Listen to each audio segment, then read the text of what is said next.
Make it plain. Make it plain. M.I.P. With Masamela Matfumo. Mark Thompson. Make it plain. Get woke. Ladies and gentlemen, a very special guest in studio. Happy to have her here with us. She is Kim Ortiz, better known as Cop Watch Kimmy. She has organized thousands of marches and actions against police brutality. She's been featured on BET's Cop Watch America, Netflix's Cop Watchers, the film Not in My Neighborhood. She's been an activist on the ground and on the street. She was just saying to me she's getting better at interviews because she's mostly a foot soldier. But I think she'll do just fine. I know she will. And we appreciate her freedom fighting and foot soldiering. Cop Watch Kimmy is here on Make It Plain. What's up, sis? Hey, thank you so much for inviting me on the show. Well, it's a pleasure to have you. How's it going? It's going. It's going in these times, man. Yeah, it's you're going. still out here in these streets fighting. Absolutely. There's definitely still a fight to be fought, so we're going to be out there. So I want to start this way since we're in the middle of this presidential race. Bloomberg has dropped out, which is good. Yes. For those of us in New York, we know him. But a lot of people around the country didn't.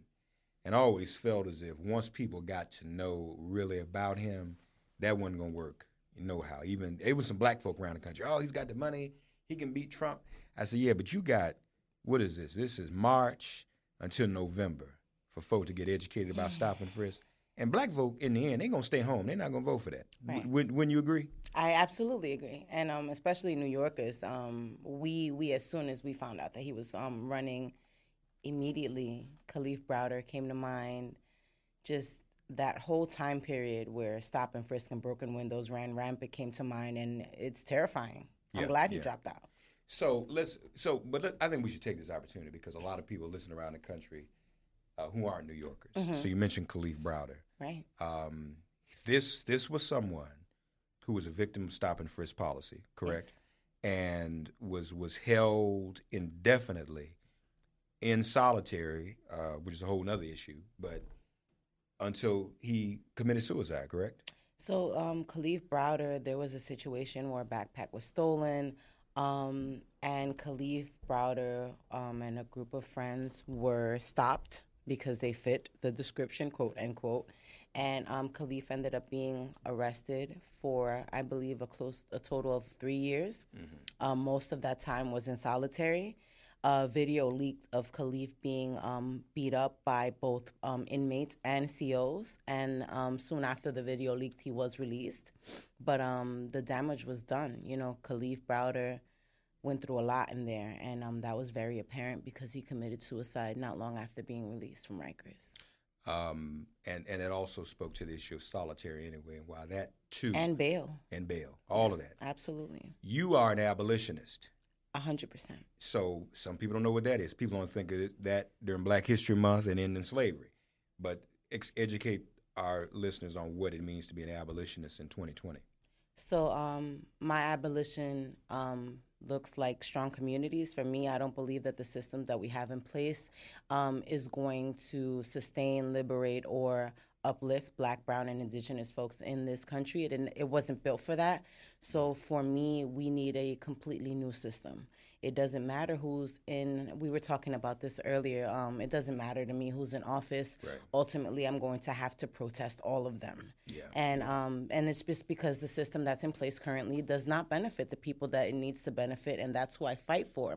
So my abolition is basically me just building within my community, organizing within my community, making sure that if people are hungry in my community, we're the ones feeding them, because waiting on food stamps hasn't helped us. Mm. Waiting on the government hasn't helped us. Mm. Waiting on the right president hasn't helped us. So for me, being an abolitionist just means taking what I need to see changed into my own hands and trying to make that happen. And that means inclusive within that, overhauling what we consider to be the current criminal justice system, the whole system of jail, detention, prison system. For sure. I believe that all of that has to be abolished. We don't work within a system that aims to rehabilitate or create or help sustain individuals who can thrive. You know, this is very much a punishment-based system, and it's a racist punishment-based system. Yeah. It isn't even fair Yeah. or just. Yeah. I know probably about 20 years ago when you said abolitionist, most people only applied it to the death penalty. You know, that was his own movement. But I'm glad now, and largely because of sisters like you, people like you, that people now see abolitionism or abolition as a much broader thing in terms of the whole criminal justice. And a lot of these candidates talk about that. Oh, criminal justice system. But you're right, we have to go a step further than just reform. Right. We've been talking reform. I don't have another 400 years. My children don't have another 10 years. You know, my son is 13 now. My oldest is 13 now. So reform is the Band-Aid to a bleeding gash that we know needs staples. And it's like, we're done with that. We can't afford to continue to bleed out anymore. So reform is off the table for me. Yeah, yeah. Do you feel as though the abolition movement is making progress? Have you seen any gains? Absolutely. Okay. We've had, bail reform, and that's a very big step towards abolition because that was something that wasn't attainable, and even now it's very much in jeopardy. The new bail reform law that just passed is very much in jeopardy. This is the one in New York. Yeah. Right. Yeah, it's very much in jeopardy, and it's still a long battle because we need to abolish bail and the way that we currently have a bail system. But it's definitely a step in the right direction. So there's definitely strides that we have made. There are more survival programs popping up. I'm not even talking about legislative because, again, I can't base my success on this system that doesn't give a damn about me. I can base my success on how many of other groups I see popping up, how many other youths I see doing walkouts in school, how many other people I see interested in learning how to, know your rights or wanting to patrol their neighborhoods for cop watch. That to me means that like abolition, the fire's catching. You know what I mean? Yeah. Is that folks understand that we can't continue the way that we're going now and that something needs to seriously change. So the bail reform law in New York, how far did that go in terms of getting rid of bail? So right now, it doesn't have the teeth that it needs, know, and that's with most laws, which is why I am the way I am with laws. But it is basically you can't hold someone who's like not a nonviolent crime. So if someone's arrested for a nonviolent crime, they won't be held on bail. Okay. That's now we have that's being flipped. There being cases where folks are saying, okay, well, we let this person out, and then they went to do X, Y, and Z, not counting the opposite. We have this many people who are now free and not rotting in a jail cell for something so minor that a white person wouldn't have even gotten charged with. Let's be real. Right. But wasn't it recently, too, though, there were a few incidents, and some folk in the conservatives in the community started to push back on bail reform and say, this is bail reform's fault. There's some people out here committing some of these crimes, and that's just not true. We have folks, and I like to call them the black on black crime folks. Right. So anything that we do, they're going to take the one case where it's a negative because in any situation, let's be real, there's going to be a negative. Even if I get what I want, there's still going to be people out there that are going to do wrong and are going to, because that's just, that's the way it is. Wherever there's poverty, there's going to be crime. And you have to take that into consideration when we're reporting, oh, well, look what bail reform did. Because you took that incident from that neighborhood, right? Let's go over to 86th Street and Central Park West. I assure you there's the same type of incident in that neighborhood, but we're not talking about it because that doesn't benefit the conservative to push that narrative, right? Black on black crime has always been a trope that's been used as if there's no such thing as white on white crime. It's a proximity thing, people commit crimes with who they're close to. That's right. And wherever there's crime, there's going to be poverty. And if you keep a certain type of person in poverty, there's going to be more crime there, and that's just... So the key is also ultimately getting rid of poverty. Absolutely. If you really want to stop crime. Right. Let's think about where you feel the most safe, right? I personally don't feel the most safe when I'm in a neighborhood where there's a lot of police. I feel less safe. Right. The neighborhoods where I typically feel safe have less police, more community centers, more, activities, more opportunities going down. So shoving more police down certain people's throats is definitely not going to make it more safe. And it creates a greater feeling of occupation. For sure. I would think, too, it induces more of an economic decline as well, because if you and I are black, we live in a nice neighborhood, but there's all these cops. Can't do nothing with that. No. It's demoralizing. Now, Bloomberg admitted that that's what they were doing. They were putting cops in black neighborhoods. The black-on-black crime folk would say that, the city's safer now. But Cop Watch Kimmy, that doesn't make any sense to me, because we now know 90% of the people they arrested weren't guilty of anything. No. So what criminals were they actually stopping and brought to crime? Something else must have brought it down on its own or whatever, but it wasn't because they were locking up people who hadn't committed crimes. The stat was for every 1,000 people that they stopped and they frisked, they maybe got one gun off the street and left 999 people traumatized by the NYPD. So they felt that was worth it, and they wanted to shove Bloomberg down our throats as if we have amnesia. Yeah. Well, they know we don't. I think they just thought people wouldn't listen to us in New York. Silly rabbits. Yeah, and would ignore what our concerns were. But again, eventually, it would get out. I mean, literally thousands of people. I mean, almost like numbers similar to enslavement. Really, when you get into the 500,000 and 600,000 people, I mean, that's like you talking about approaching slavery numbers. Very common for me was me coming home from work or me coming home from school and passing by 3 or 4 folks getting stopped and frisked. That was super common. Like, that was something that was just like, oh, here they go again, keep your head down, keep walking. Yeah. When did you become conscious? And what incident in your life made you that way? Amadou Diallo. I was very young, and I remember that there was a gentleman in the neighborhood. I lived in Harlem, and he decided he was going to get a bunch of the youth and everyone from the neighborhood, and we were going to make signs, and we were going to go protest. And just the vibe, the energy, and the passion that I saw from one of the speakers there, I was activated immediately after that, and I started helping in my school. We started doing more of I got really conscious about race at that time, because when I went to this protest, there was a counter protest, and a lot of the language being used there and a lot of the narratives that I was being tossed at me at that time were very hurtful and confusing. And I think that was when I was introduced to this black and white fairness, equality. Some folks get justice, some folks don't. It was right in my face at that time. Something went down at the protest, and I saw the police arrest the victim. And for me, that just a switch flipped for me, and continued to organize throughout schools. Whether it was bake sales to go and take the money to the shelters, or making sure that we went to the women's shelters and gave them clothes.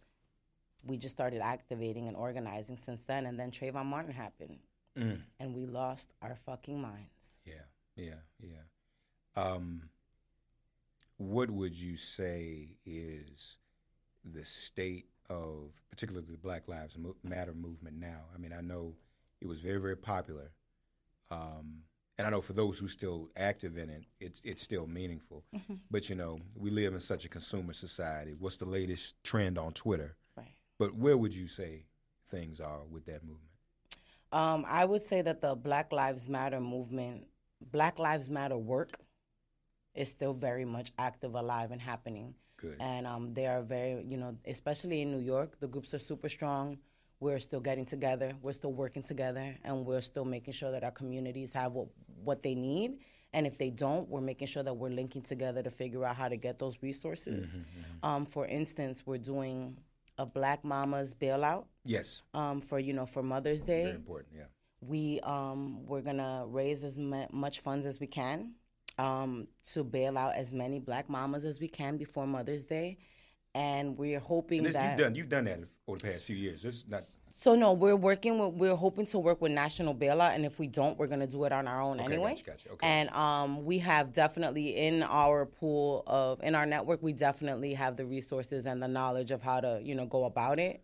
I'm hoping to make it big. I'm hoping to work with National Bailout because they do the annual Mother's Day bailout as well, and we're hoping to make this not just a New York thing. Yeah. And not just a Mother's Day thing. Right. We're hoping to maybe take the state to state to do this as many places as we can. We also have our Feed the People, FTP, survival program where for 2 years in East Harlem, the last Monday of every month, we go out and we serve hot food, clean clothes, political education, and, it's just a good time. Come vibe with us, come hang with us.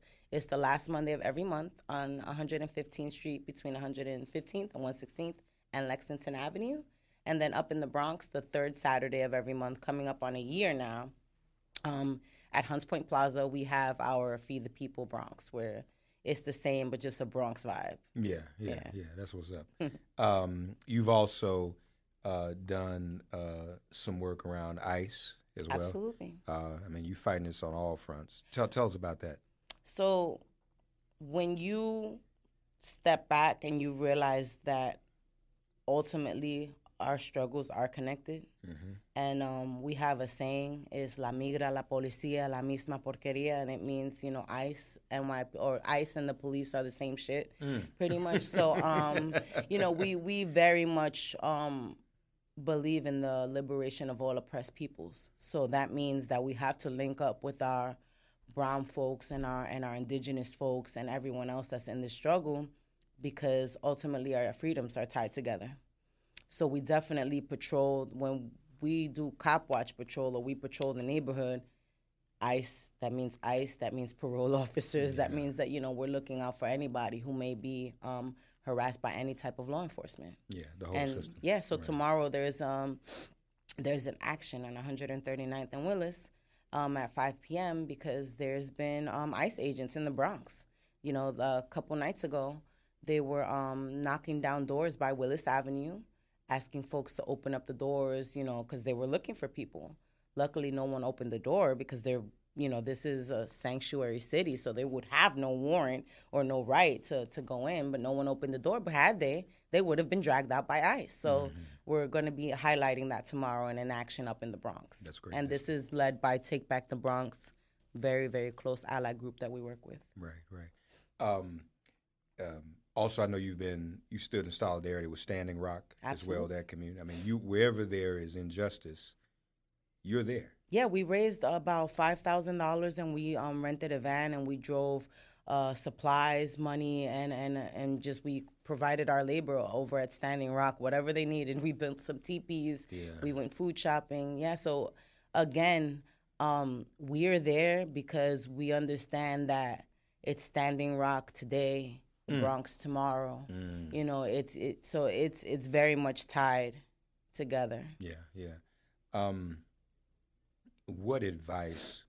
Somewhere out there are young people like you who are just getting introduced. You were introduced when you were younger, but young people like you are and you were. What advice would you give to them in terms of immersing themselves in activism and struggle the way you have? I feel like there's a fight for everybody and there's a way for everybody to get involved.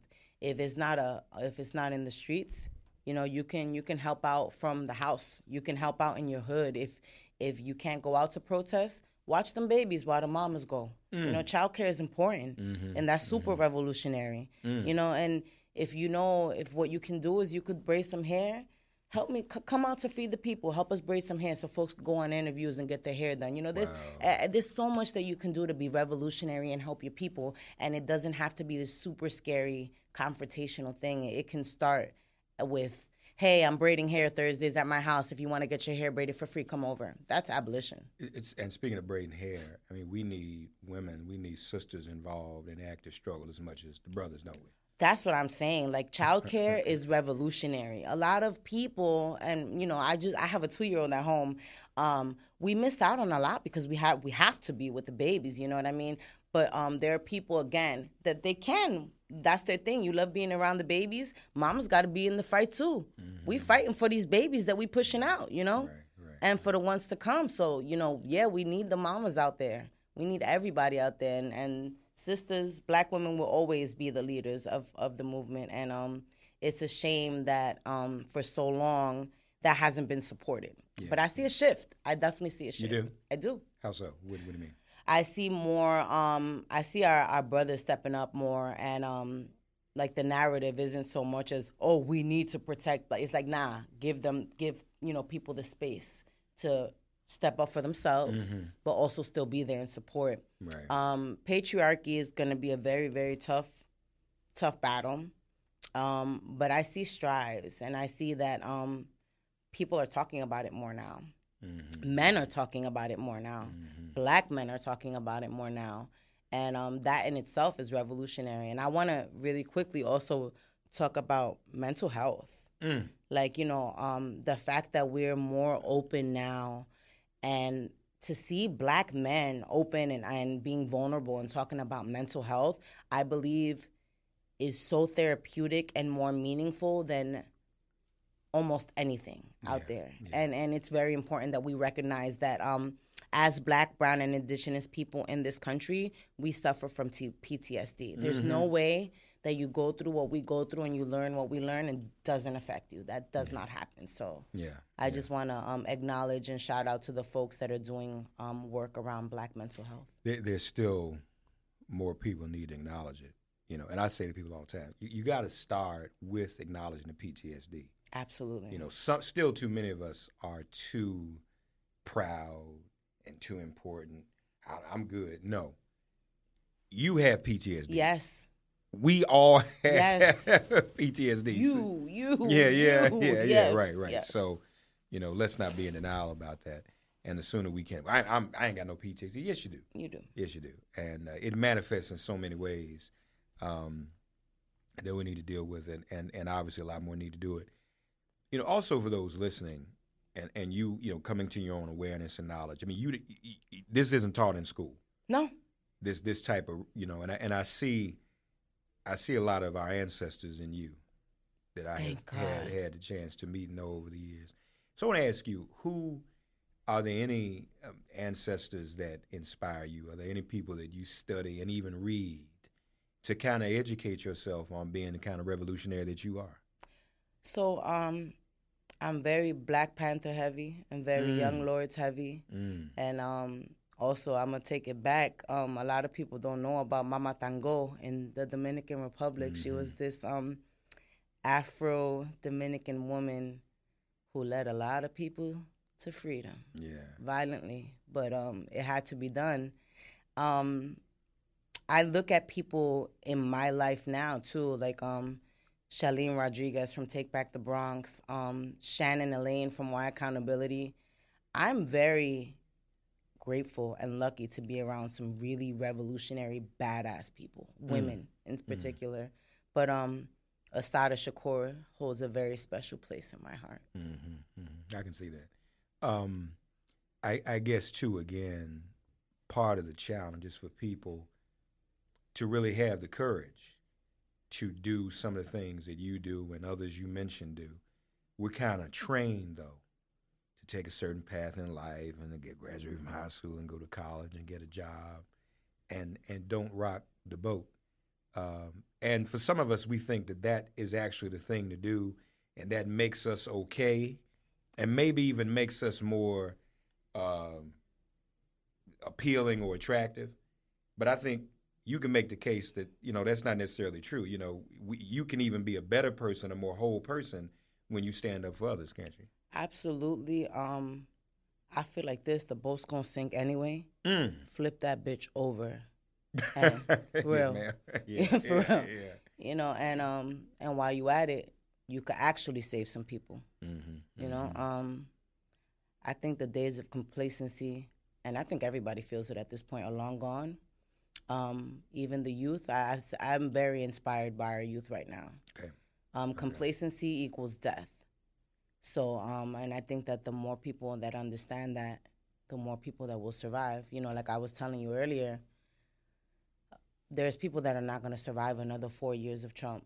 There are very, very sick people that are not going to survive another 4 years of anyone unless we seriously get up and fight. So complacency equals death, and I'm very much not about to die out here. Yeah, no, clearly you aren't. And as you said earlier, you're going to protest whoever the president is. Whoever.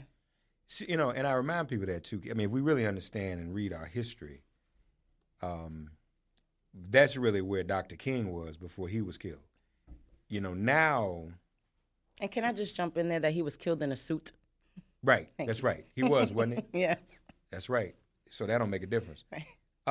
But today, our movement, if we look at it collectively, reacts to what the White House or others are doing or what the government's doing. When he was alive, the government and the White House reacted to him.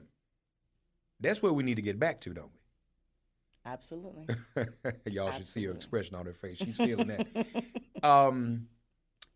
So we have to get back to that, and part of that is realizing that you're right. No matter who, like some folks I know, they not even gonna survive the election. They so stressed out about Trump, and I remind them, well, you know, if Dr. King was alive, it really wouldn't even matter.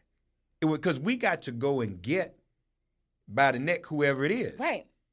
You know, and assume that we just think, well, if it's a Democrat, that's just gonna be automatically okay. Well, I mean, it might be a Band-Aid. You might be able to exhale a little bit. But still, what president has done everything we've asked him to do? Not one. So we still have to continue to fight. And I also say to people, you know how folks go to a restaurant Right. and they order something and then the server don't get it right, and you have to make them do it the right way? These leaders in this government are the same thing. They're supposed to be serving us. So you have to make them do it. It's not like sitting at a restaurant table, but it's like doing what you're doing, being out in the street. Yeah. And at least the waitresses are a little more honest. Right. And might even say, I'm sorry and I messed up. But that's what we need to get done. I agree. Yeah. And that's why I will continue to activate, motivate, and be out there, regardless of who wins. And just rev up, because I strongly believe we're in for another 4 years of Trump. So y'all hear that now. Those of you who are just totally stressing, Yeah. you got to understand. Gear up. You got to just get, because it's going to be a fight. If you have that, if you're out here fighting, anyway. Gear up. You prepared for whatever. I am. Yeah. You are doing great and incredible work on the ground. Thank you. How can people who are listening support you or join up with you, whatever? So the groups that I'm with are NYC Shut It Down and Cop Watch Patrol Unit. You can find us on social media. Again, we have Feed the People twice a month, and we're definitely going to be doing the Mother's Day bailout. So if you follow us on social media, we can keep you up to date on all of those things that are coming up. Yeah. Okay. Outstanding. Thank you for Thank coming you. in to talk to us. Keep up the great work you're doing. Any way we can be supportive, or I personally can be supportive, you know, because I don't like staying behind this mic. I like to get out in the street, too. Everybody knows that. Sometimes I feel confined, so. Listen, you can Call do on so me. much good from right behind this mic. So, like, I'm not even on it like that. Like, a younger me would have been like, get on the street. No, you could do a lot from right here where you at. But, yeah, I will definitely let you know when we need some boots on the ground. Yeah. Because we going to need some. I'm all about that, seriously. Cop Watch Kimmy, Twitter handle Cop Watch K? Yep, Cop Watch Kimmy, and Instagram at Cop Watch Kimmy. Cool. All right, sister. Thank you Queen. so much. Good to see you. That's Cop Watch Kimmy, y'all. Thank you for listening to Make It Plain and Get Woke. Remember to listen, like, and subscribe on Apple Podcasts, Spotify, and wherever you get your podcasts. Also, subscribe to Make It Plain and Get Woke daily. Check out makeitplain.com to subscribe. If all minds are clear, it has been made plain.